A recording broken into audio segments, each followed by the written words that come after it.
Another episode where I just don't have that much to say. I don't have that much to say this time because I think this line's mostly filler. And when I say line, I mean this episode. We got a few interesting moments, ideas, and characters that could have been played with further down the line, but out of all of those elements, only one made it past the finish line. The character Smash. And at this point, I'm a bit lukewarm on her, probably because the episode she was introduced in just wasn't very good. The other Monster of the Week episodes of the season have moved the plot along in some way, but this one just doesn't. We get introduced to a demon called Bart, and he didn't make me feel much besides just really missing Crowley. Why did they have to kill off Crowley? So sad still. I was a little worried for a second that they were going to try to make this guy Crowley 2.0, and thankfully that didn't happen, but, because he died. Then again, that's kind of a problem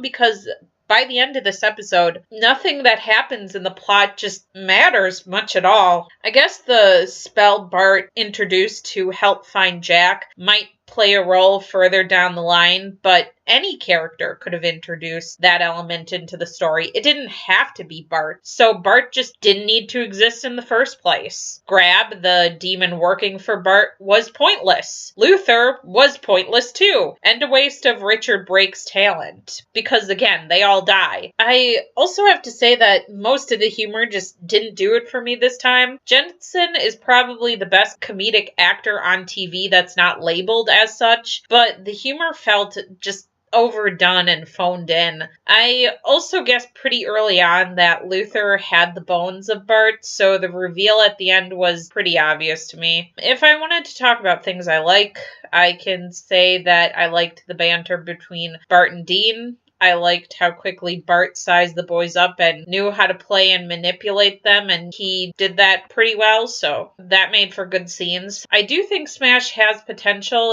It just all depends on how she's written later. I like that they mentioned Dean's time in hell, but why didn't they mention Sam's? I mean, he's also been to hell and back. He could have put his hand in to open the door. So, yeah. Pretty meh overall. Did anyone have particularly strong feelings about this episode? Maybe even positive feelings about this episode? Sayonara and Auf Wiedersehen.